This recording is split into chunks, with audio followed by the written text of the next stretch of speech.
Thought of something funnier than 24. Let me hear it.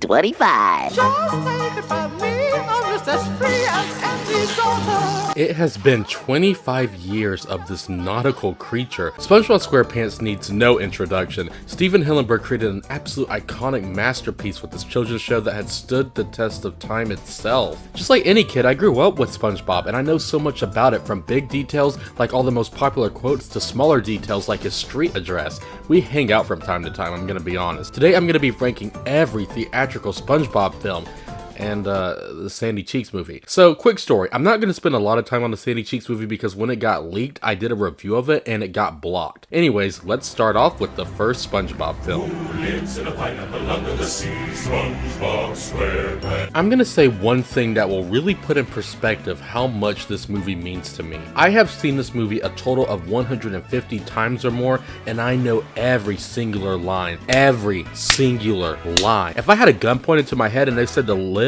I gotta recite the movie, I'm living. SpongeBob and Patrick takes leave from Bikini Bottom in order to track down King Neptune's stolen crown, while Plankton begins his rule upon Bikini Bottom. No resting!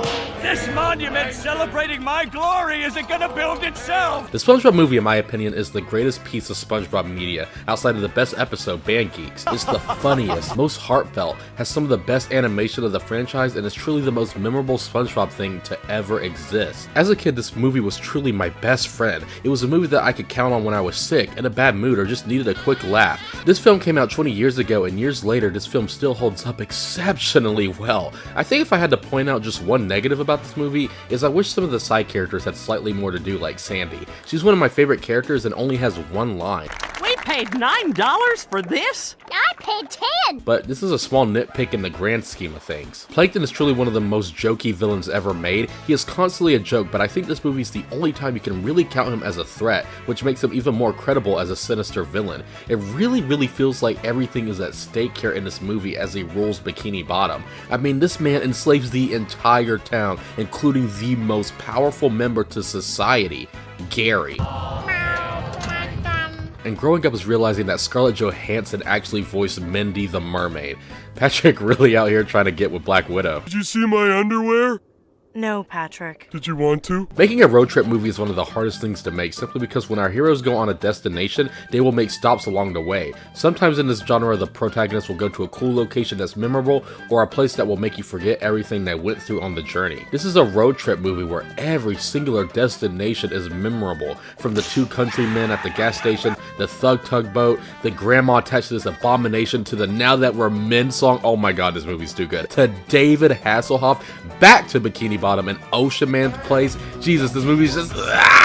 Also, fun fact, remember the episode The Best Day Ever? You know, the one where SpongeBob sings that song? Yeah, that song didn't come from that episode. It comes from the final part of the end credits here. It's gonna be a good one, just wait and see. Now you know. But every part of this journey services to SpongeBob's character development. The beginning tells us he is trying to be promoted to manager since he's been a fry cook forever. When Squidward is promoted instead of him because he's more mature than him, this sends him on a depressing spiral, even a drunken spiral.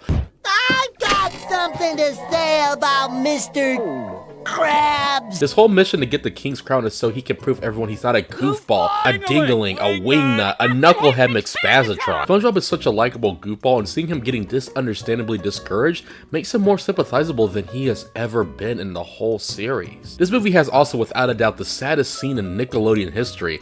I've never seen Avatar. I know that's really bad on my part, so maybe there's a more emotional moment. Don't attack me. The fact that SpongeBob and Patrick end up actually getting to the destination, but no one knowing that they made it, hits so hard.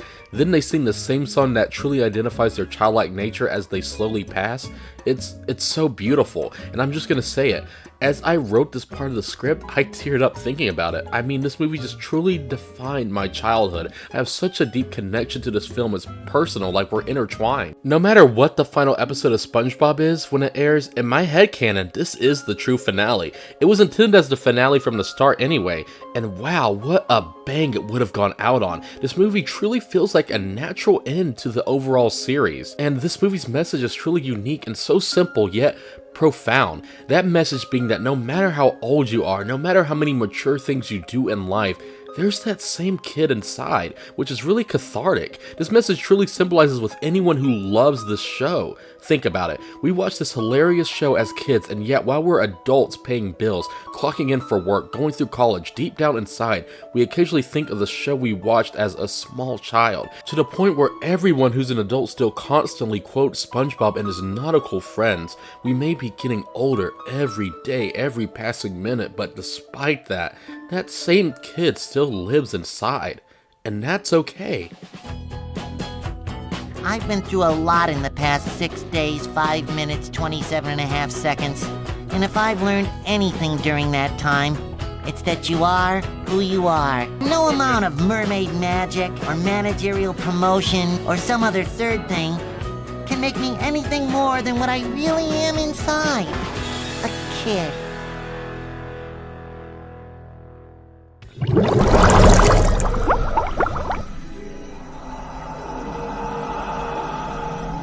The second SpongeBob movie came out during a rough time in the franchise. SpongeBob was in its ninth season, and the previous 2 seasons were considered its worst. In fact, the last episode that released before this movie was SpongeBob You're Fired, which is regarded as one of the lowest points in the series. I truly believe that SpongeBob Out of Water showed that this franchise still had some good ideas, just not amazing ideas like the previous movie. When a diabolical pirate above the sea steals the secret Krabby Patty formula, SpongeBob and his friends team up in order to get it back. Sponge Out of Water was special when it was announced because it promised our characters going on to surface, but in CGI animation. They've gone onto the surface before, but it's never been this big and epic.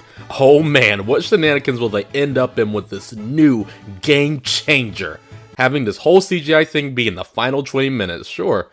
That's fun, yeah. More about that later though. During this time in the SpongeBob series, as a kid, I noticed that the older episodes were more fast-paced while the newer ones were slower. Jokes weren't as rapid-fire, and sometimes it feels like a lot of filler. I think this is what causes Sponge Out of Water to feel more slow-paced, especially compared to the original film. This isn't necessarily a bad thing because it causes all the wacky things in this film to settle in easier, but it somewhat lacks that energy this movie needs to stay entertaining. Antonio Banderas, who's brilliant in this role as a pirate, causes the secret formula to disappear alongside Krabby Patties. This causes the entire town of Bikini Bottom to turn into a wasteland with Mr. Krabs wearing this. Welcome to the apocalypse, Mr. Squidward. I hope you like leather. This is the stupid stuff that makes this movie good. The way Bikini Bottom looks is very different from the show whenever the town goes into chaos. Sometimes in the show turmoil happens, but it's never looked this effective. I'll say this about Sponge Out of Water, it's definitely unpredictable. Of course it'll have a happy ending, but the path to that ending goes on so many crazy detours. It starts off as a pirate movie, then a classic SpongeBob and Krabs vs. Plankton episode, to a Mad Max parody, to a time travel film with a cosmic dolphin, and finally to a superhero movie. All of this stuff is so out there, and yet it works when the film is at its weirdest of weird, its peak. But like I said, a lot of that energy to keep this 100% entertaining is missing. One aspect I love that isn't shown a lot in the show is seeing SpongeBob and Plankton team up. It's a unique dynamic that explores the relationship of these two opposites. I'm just happy they didn't recycle having Plankton as a villain again. It would feel redundant. Like I said before, the first SpongeBob film is absolutely hilarious, so many funny jokes that have me in stitches whenever I think about it. You got a family, Phil? This movie isn't nearly as funny as the original, especially with some of the toilet humor that makes me groan audibly. I never thought I would say this, but SpongeBob is above toilet humor. There are a lot of funny jokes though that are better than any of the jokes told from season 6 through 8. Yeah, looks like they're gonna have to change the name of Bikini Bottom to Dirty Bottom. Right, SpongeBob? It's kind of gross, Plankton. SpongeBob bugging and mixing trash and recycling is a highlight. Then there's this absolute hilarious exchange between Patrick and SpongeBob. But the discomfort I feel in my eyes is nothing compared to the shame I feel for letting down the patty. Yeah, SpongeBob, you really blew it. We blew it as a team. Nope, this one's on you. This is where we get to the CGI portion of the film. SpongeBob and Friends being on land was heavily promoted, so when I saw this movie in the theater and it ended up being the last 20 minutes, I was disappointed. But then I remembered the Smurfs movie. Remember that masterpiece? If they were on land the entire time, it would probably be on the same quality as that movie. So hot take, but I think them being on the surface for only 30% of the runtime might have been a good call. But the superhero section truly is the most fun of the entire film. Seeing all these characters have superhero personas may not be as clever as the mermaid and Barnacle Boy episode, but it's a blast seeing Squidward ride on a giant scroll-sized Sandy as they battle through a town. At least Sandy has a lot more to do here, which is great since she's in the core cast. Also, Plankton looks so goofy and cursed. Look at this man's build. The animation of the characters blend in perfectly with the live action environment, and it doesn't really look that off-putting. The action is an MCU level, but it's the most action-packed the franchise has ever become, and I love it for that. By the end, Sponge Out of Water is a good movie, but compared to the first, it isn't as cohesive. The movie ends on an epic rap battle segment, and while it's catchy,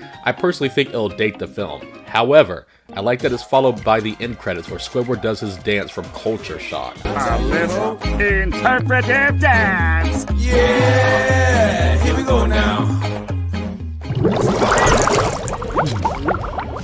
Okay, that'll come out later.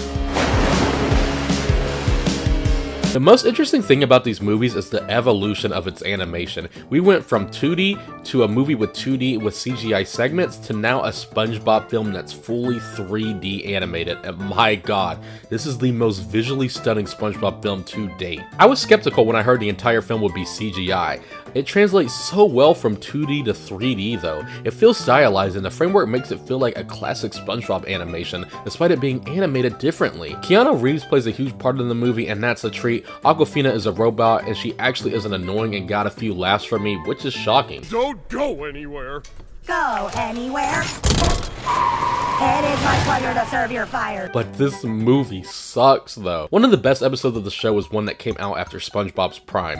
We all know the one, the most emotional SpongeBob episode. Have you seen this snail? Shit's so sad it had Alvin and the Chipmunks watching it. One thing I can say about the previous two films and even the Sandy movie is that they don't recycle plot threads from previous episodes. The original concept for this movie was about cats in space.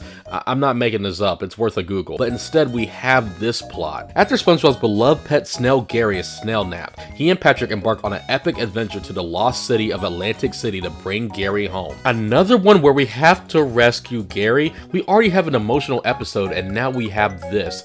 Now to be fair, I think a SpongeBob movie where SpongeBob has to rescue Gary could work, but is bogged down by so many frustrating things. Some things that are recycled, questionable things, to things that feel soulless. When I think of SpongeBob, I think of love, not a soulless product, and this movie sadly makes me think of the latter. We're introduced to another ruler of the sea, which is dumb because we already have King Neptune, who appears I think twice in the show and a redesigned version in the original film. This king is bland and is an absolute forgettable villain.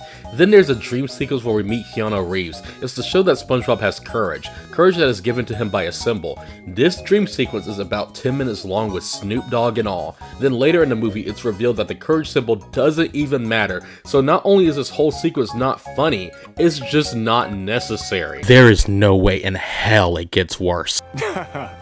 Oh no, it gets way worse. Worse? Dude said way worse. But let's go ahead and talk about the elephant in the room. This was to set up the SpongeBob spin-off Camp Coral with SpongeBob and pals in camp. This is just... it just feels bad and feels wrong. I can buy that SpongeBob met Gary at camp. I don't think how the pair met has been confirmed, but I do not allow that SpongeBob met Sandy, Squidward, and Mr. Krabs at summer camp because it's been established how they all became partners and friends before in the series. It's stated specifically in the third episode of the show that SpongeBob met Sandy out in the wild and they go out to tea and Patrick almost dies. Like, this movie is... There's a scene in the third act where we see all the crew talking about how they all met SpongeBob, and the performance of all the voice actors make the scene sound impactful and how they reminisce how SpongeBob has changed their lives. Even Roger Bumpus's delivery as Squidward as he tells them that SpongeBob is annoying and doesn't deserve to die hits right in the feels. This little nattering Noge is my friend, and he doesn't deserve to die. But it's ruined because they're using what could be an emotional moment to retcon and set up a spin-off that isn't even good and no one watches. But what makes this scene slightly better is that Mr. Krabs tells us what the secret formula is. The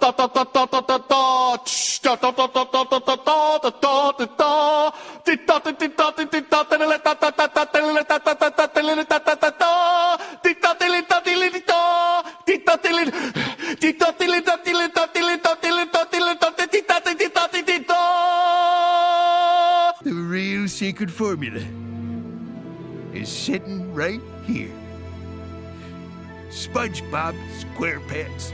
It's SpongeBob himself. The song about it isn't that good, but the idea of the yellow sponge being the secret formula is so clever. I just wish it was revealed in a better project. Outside of the animation, there are a few more things that help this film stay from being terrible. SpongeBob and Patrick may be doing another road trip that's a lot less memorable than the first film, but some of their banter is funny and them gambling is a laugh riot. Put it on L. Patrick, that's not an L, that's a 7. 7 starts with an L. It's weird. There's a lot of Easter eggs thrown around for die-hard fans like Kelpie G coming back, but other than that, this is just a film that doesn't feel like it was made with love like the other two SpongeBob films. It feels like it's just capitalizing off a spin-off that literally no one asked for. You'll see me hauling, I'm hitting the trail.